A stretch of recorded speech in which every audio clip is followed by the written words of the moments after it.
Norman flees the Chimera, dodging around its clumsy horns and terrifying jaws. That's when he notices the crag, a gap in the stonework just behind the Chimera, from probably an earlier cave-in. Dashing for this small tunnel further into this accursed mountain, further into the darkness that must still be lurking below. He manages to squeeze inside, feeling the Chimera bash and claw at his point of egress. He pushes further through this claustrophobic tunnel, down and down, eventually opening into a larger room. This one is older, but slightly more preserved from the ravages of time. A few dwarven statues line the walls, but their edifices long since vandalised. Ruined tomes lie across the ground, mixed with crashed stone tablets and worn dwarvish runes. A hunched creature lurks around a broken table, holding a burnt book in its clawed hand, its skin leathery browns and pinks, its back lined with jagged spines. It turns its head, revealing its one large, twitchy eye, and its almost skeletal jaw with needle-like teeth. The creature blinks, its iris focusing on Norman. The creature begins wittering to itself, and Norman casts his comprehend languages, hearing the tail end of its wittering. Knowledge for the master must find. You must have lots of secrets. Knowledge. Another two large irises dimly glow in the surroundings, dropping their own study and drawn by Norman's display of magic. Their irises each flash, all focusing towards and closing in on Norman. Their eyes seem to pierce straight through him as if looking into his very being. I see his childhood.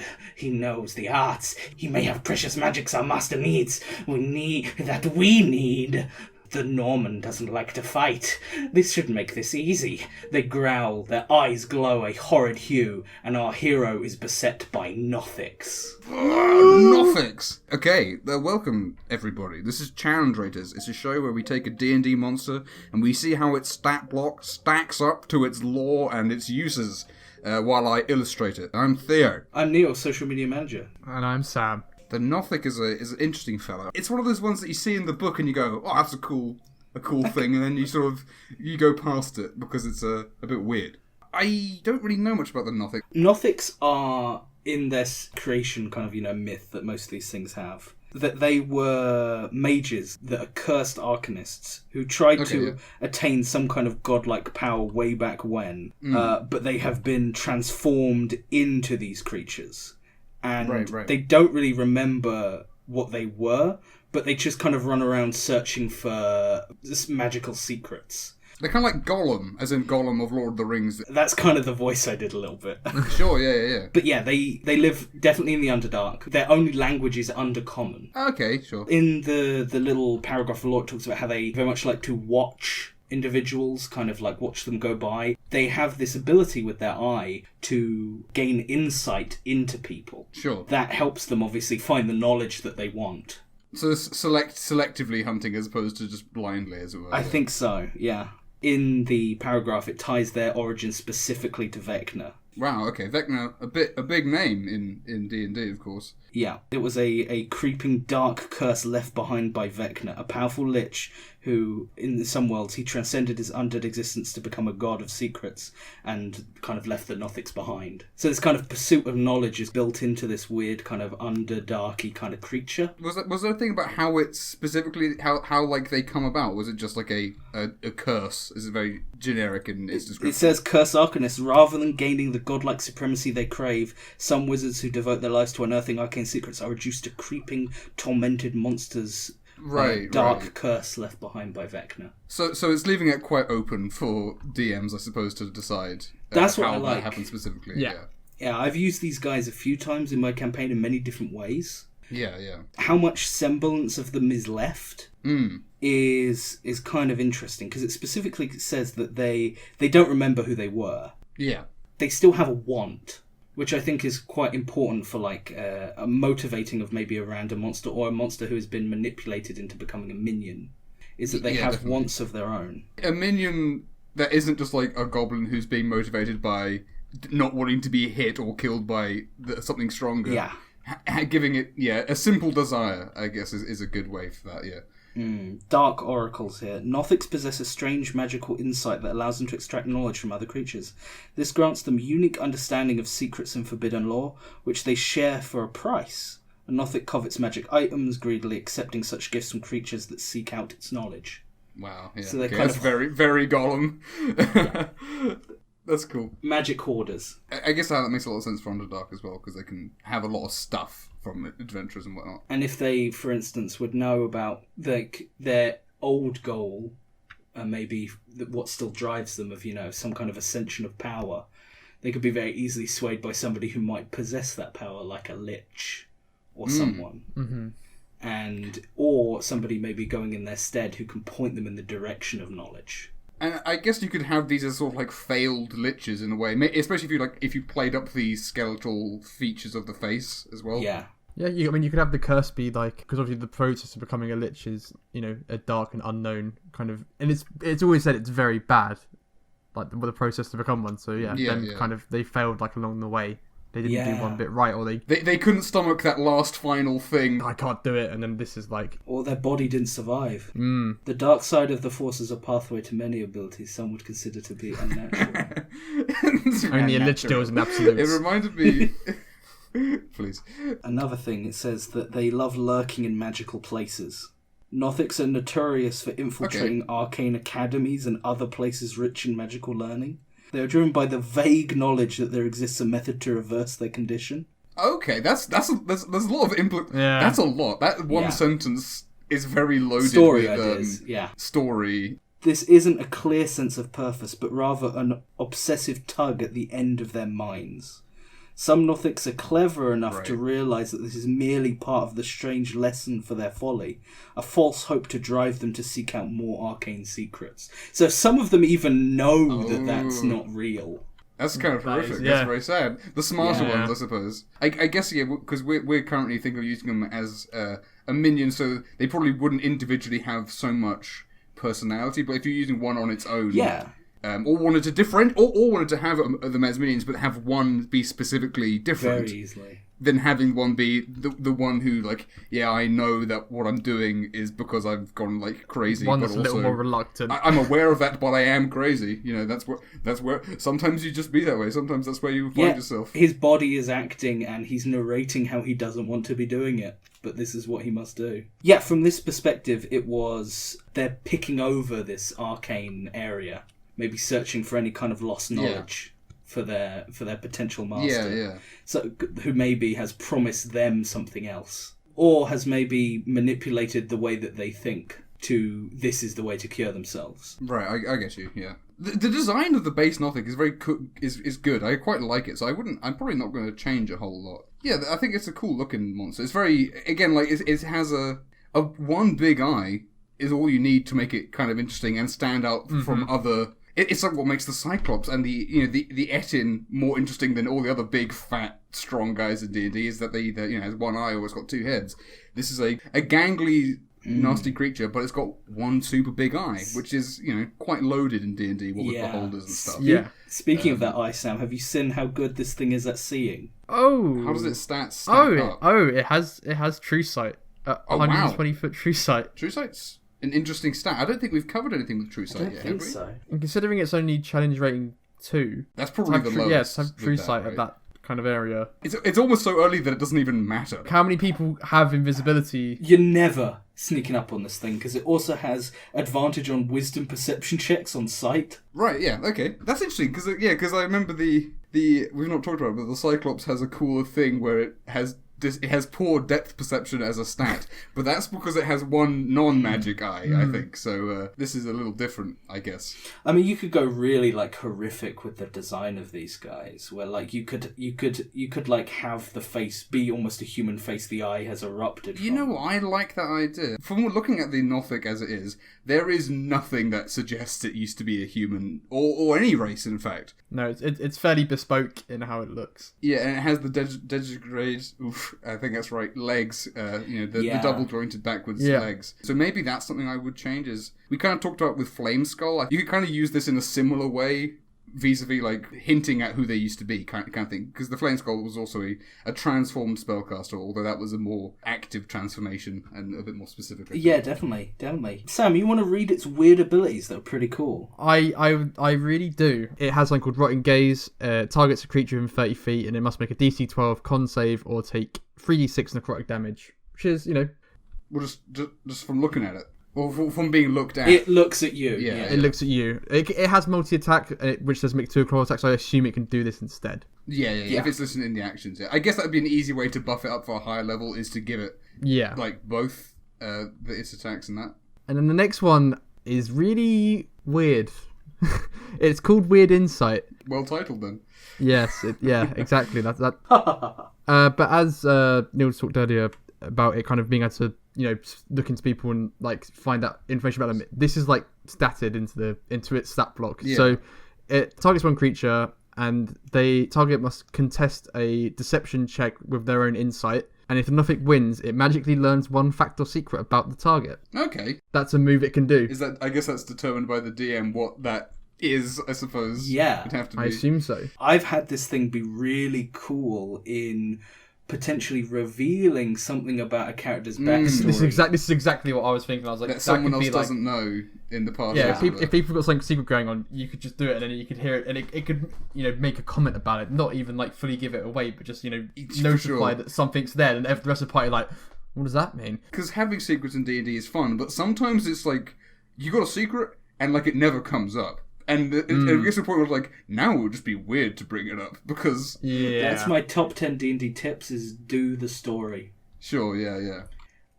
The amount of games of characters and stuff that have had stories that have gone nowhere. If you are a good DM, have your character's story happen. Yeah. Just do it. From day one, have your story and theirs coexist going along. Yeah. Don't wait for half a year to get to their arc. Sure. Because that doesn't work. Totally. They put it in there because they want to do it. Makes sense. And also, after half a year, odds on, if a player might have not remembered that their half-brother's called Endebulus. And then when you say it, and they just shrug. Yeah, so when you bring up, you remember this man as Endebulus. Who? Like, who? And that takes away from the moment. Yeah. You bring it up too late, and then they're like, I'm level 14, I just don't care anymore. Yeah, we're trying to fight God right now. The bandit guy who stole your parents' heirloom, I just I send him to another dimension and like rip him to a million pieces and take it back, whatever. Thank you. I don't care. So what are just while I'm drawing this guy, what's his strength and dex kind of? How's he looking for those things? He's pretty good across the board. Okay, so I was drawing a big muscly thing, and that's not wrong. He's 14 strength, 16 dex. 16 con, 13 int, 10 wisdom, 8 charisma. 8 charisma. I guess that's higher than a lot of horrible creatures, but I guess they can speak. They have to have reasonable charisma. Yeah, they can speak, so we need to have a little bit. Skills trained, he has +3 in Arcana, +4 in Insight. He's a wizard. Stealth +5. Okay, so he's got everything you kind of expect. He's kind of an interesting stat block from that perspective as well. Quite different. Unlike a lot of other monsters, particularly kind of humanoid weird ones, he is an aberration as well. Just put out there. Okay, sure, yeah. He cries out to be a character. Yeah, especially like, when if you do have just the one of them, or one standing out in a crowd of them, as it were, being different. Yeah, I think that's definitely true. Or at least characterization. Sure. That might be more accurate. This is one that you have to put more effort into characterizing, because people don't necessarily come at this with, like, if you say goblins and there's a bunch of goblins over there, you don't have to do a whole lot of work, because people come to that with preconceptions. Now, whether or not those are what you want is obviously different. But when you say there's a Nothic, it's a one-eyed like thing, they're confused. Not in a bad way, but it's the opportunity to like shape their perceptions of what this is from straight away. Because I wouldn't necessarily, when looking at this, think, this is a magic hoarding gremlin guy. I would probably think, he's probably one of the fiends. He's probably, in the evil fiend mob, as it were. I can see that. A slad. Yeah, like in that, it's that kind of. area in terms of that. But yeah, I think that the Gollum-y voice kind of leans into that more, like that they're kind of cursed, but they were, yeah, wizards. definitely, yeah. And the neutral evil, again, that's their default alignment. So not lawful, not chaotic, specifically not chaotic. Yeah, Yes. They're Neutral. They're driven by a purpose, but it's not really anything to do with a grand plan, as it were. It's not like even the hags have like this dream of becoming gods, don't they? I seem to remember. Right? Yeah. Whereas these guys is like knowledge, but like, what am I going to do? It says with that it? they might just watch you. Like, they might just watch you go by. Yes, if you don't have anything of interest to them, why would they attack you? Yeah, I think that's very fair. I think I have to mention this. I believe in Crit to Roll Season 1, Okay. Matt Mercer had a Nothic merchant clearly planned, Sure. who, as soon as he began describing it, the rogue threw a dagger at, sneak attack, crit him, and instantly killed him. Oh no! That's so He sad. fell in the river and flew away. He went through all this trouble of describing this guy hunched over with a robe with all these With this trinkets, stuff. and immediately the rogue threw a dagger at him. No. That is very D&D. A tragic tale. Well, I mean, they didn't get any magic on him, so I guess, I mean... Matt had him fall in the river. Yeah, exactly. You can't even really blame him for not saying... Because it sounds like he did make it pretty clear then. That it wasn't like snarling at them ready to attack. It's one of those They're things where, like, sitting there with a bunch of trinkets. it might be one of those things where, like, they originally used to say, I chuck a dagger as a joke, and then it's like, well, I guess I would, it's a monster, and we're looking, Yeah, and also some people might not have put that together and might just think it's some crazy, hoardy magic guy. That's true, yeah. It was at the final peak when they were fighting their way to Vecna. Spoilers for Oh, Crit Season 1. right. Yeah, at that point, maybe you just be like, okay, we're not was- taking it any was- chances here. We're here on a mission, yeah. Yeah. Yeah, I think that's honestly about it. About its thing. It's challenge rating 2, 45 hit points. The weird insight, learning facts and secrets, has got a lot of possibilities. That's definitely, in a way, I feel like it's weird that it's got these spikes, like, they don't really feel relevant. If we're talking about, like, design to stat block, like, coherence, it doesn't really necessarily need the spikes. But sure, why not? Spikes are fun. I think it's surprised it's not clothed, honestly. Yeah. Especially if you did want to have one that stood out, like one of them's clearly is newer, as it were, or has regained or kept a certain degree of its sanity more than the Nothing others. says that you couldn't even have one that's kept all of his sanity. That's true, yeah, definitely. Nothing specifically. I mean, it's all in their story about, being reborn, but D&D comes when those unique events happen, that drama happens. The things in the book are the generic ones for the most part. So having one that's different is... People have like 10 HP, but then adventurers have way more because they are exceptions. That's the whole point. The breaking rules... To break a rule, you have to have it. So having these guys like that and then changing it is what makes that an interesting thing to do. Completely agree. There was a the inherent problem in that is changing it too often. Exactly. Yeah. When you overuse a trope, yeah. I remember I watched this. I think it's called TDDC, or it's some guy's account of his D&D campaign Sure, on yeah. YouTube. I think it's Demonek, if that's a guy. He said in his behind the scenes videos that he became very aware that he was always introducing like a new element of his world that people hadn't interacted with the exception to that rule. Right. And that was pretty detrimental. Like, Sure. he was always... Like, he was like, oh yeah, these people are like... This is like a race of ant people who live on the other thing and, like, do all this stuff.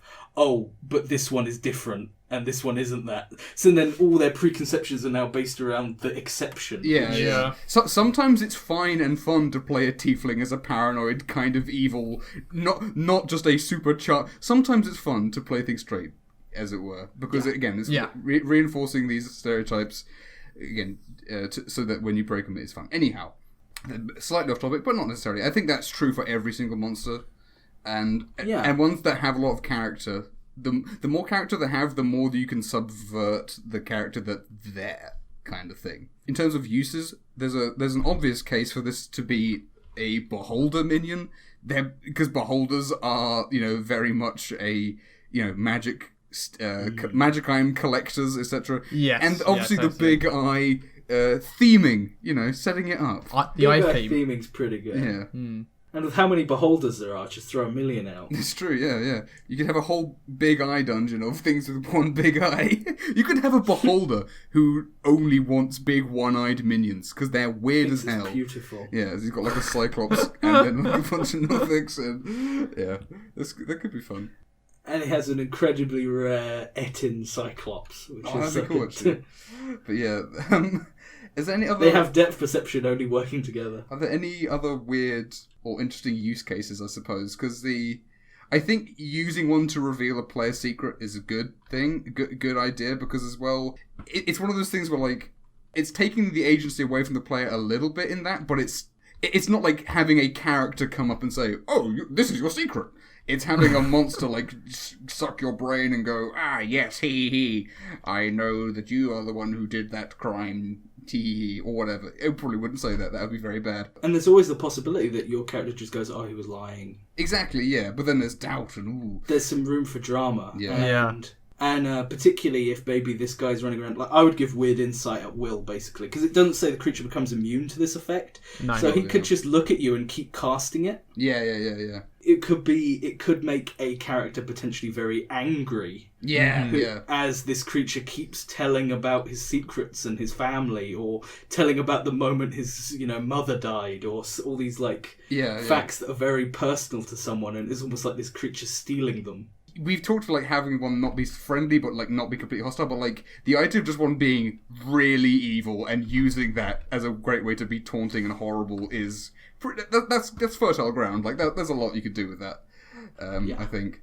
And also, like, we've talked occasionally about how monsters don't always get to do their cool thing, because, they die. Because they have this troublesome stat called hit points. They got hit points, which sucks. And also, sometimes people make their saves. I would, at least for the first use of that, I wouldn't... Make a roll, you just because you fail. And then, like, from that point on, now you know it's doing that, you can resist. Yeah. And that kind of has that...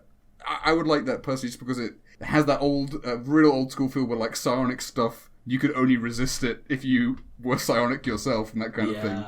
And again, maybe you wouldn't have it reveal something super important without a roll, but just, like, let them know. Yeah, that one just kind of signify it. Yeah.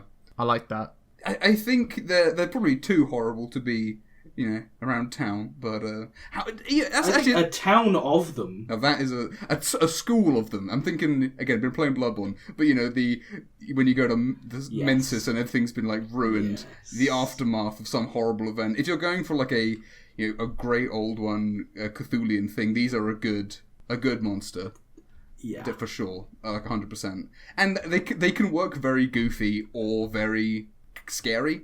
When it said something in the book, right, about how they, like, want to infiltrate places of learning. Yes, like, that was what I was going to say. Low-level adventure could have been very good. There's a Nothic that's loose in the library. Yes, but I was saying, do they have anything that would help them do that? Like, no. Okay, apart from stealth. Apart from the stealth. Yeah. Okay. So that would be sight, if you were doing now I don't know much about Harold Potter, but if you were doing a sort of Harry Potter style magic school, and they're like, the prefect said he saw some horrible gremlin in the library, but he also, is an idiot or whatever. Yeah. And he's just trying to scare the primary schoolers in the school or whatever.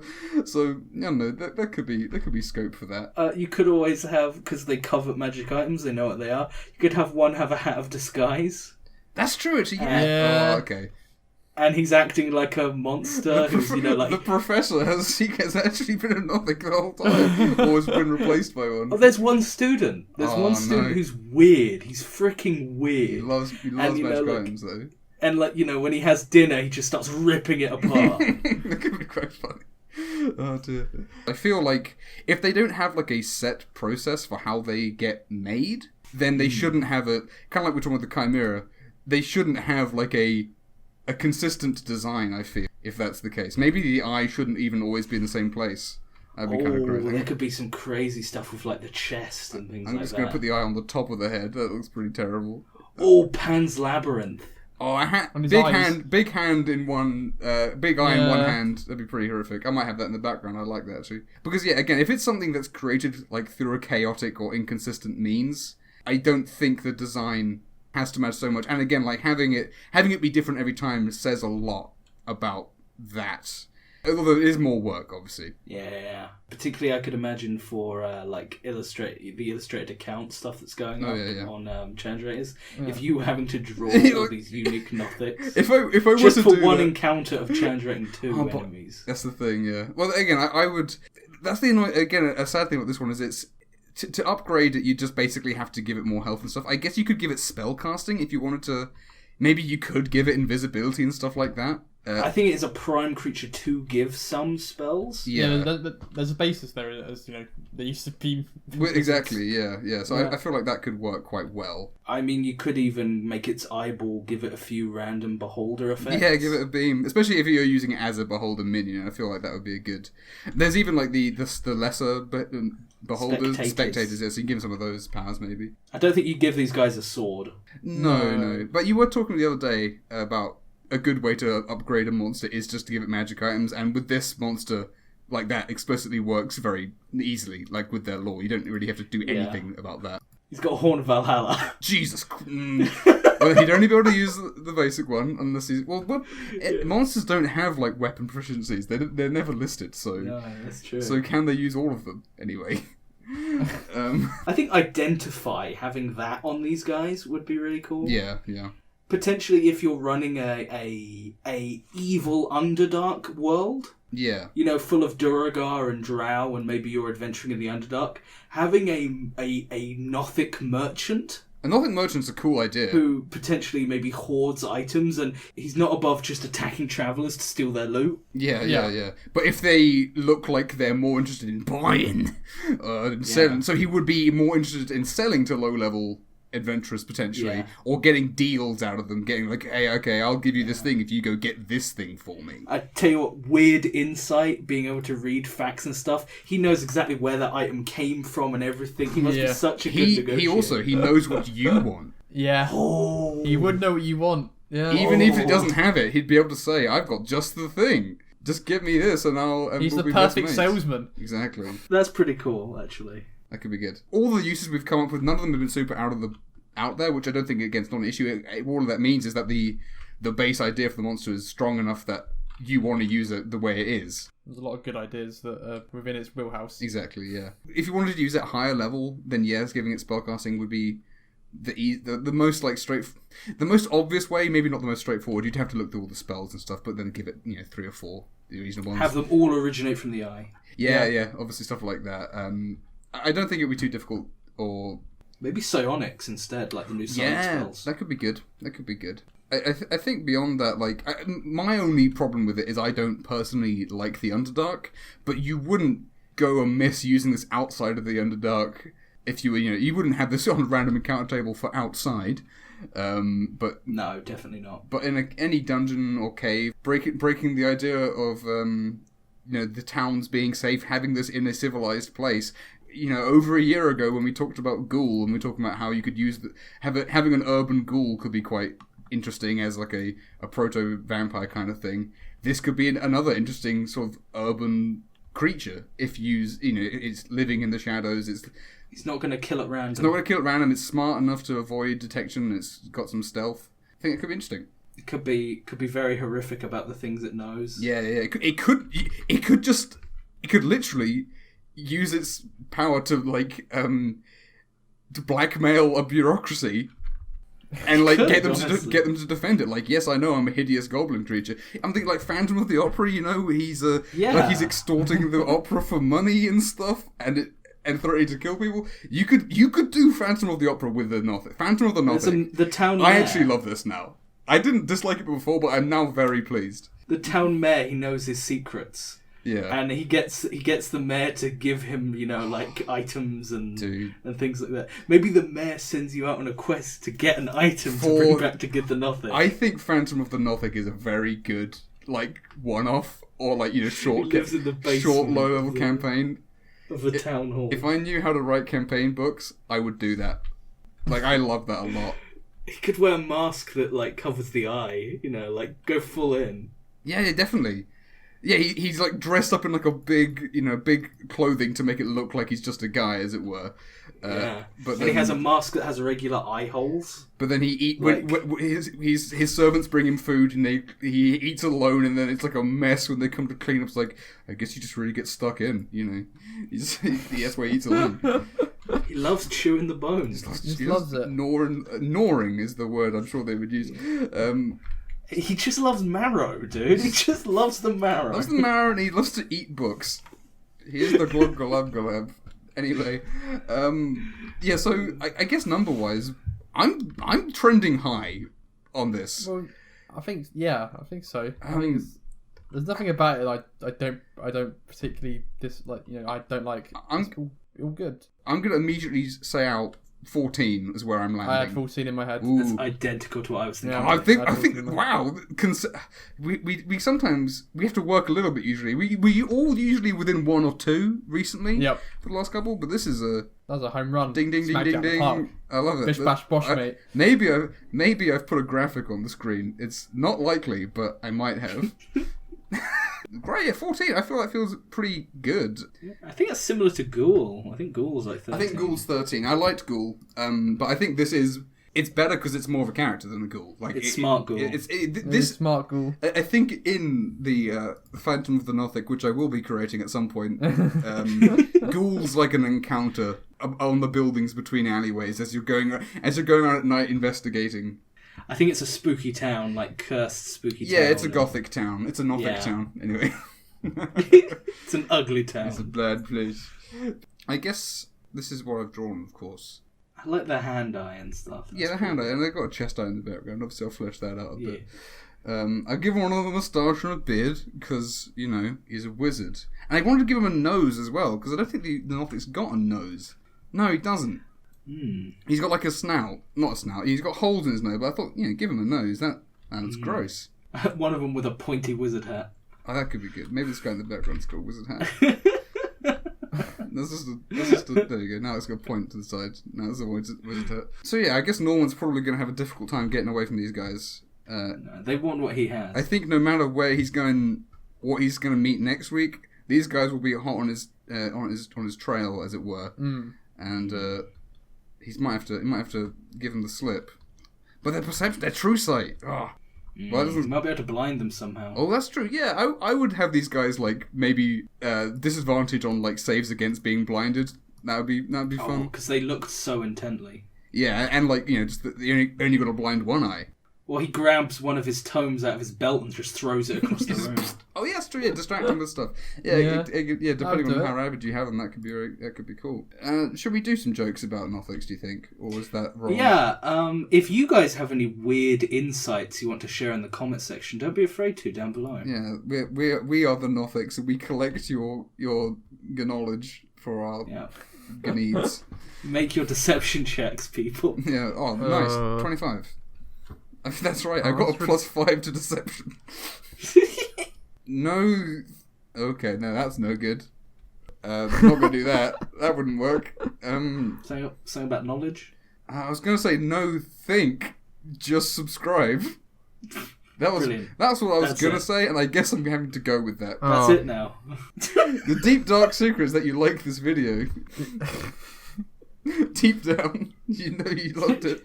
Deep down, we know your dark secret. Deep down, you like this video. I think that's it. Come back next week if you for more of this great content that we keep producing, no matter what. No matter what the police say, I'm going to keep making these videos. Yeah, they sent us cease and desist, but we were like, no. Yeah.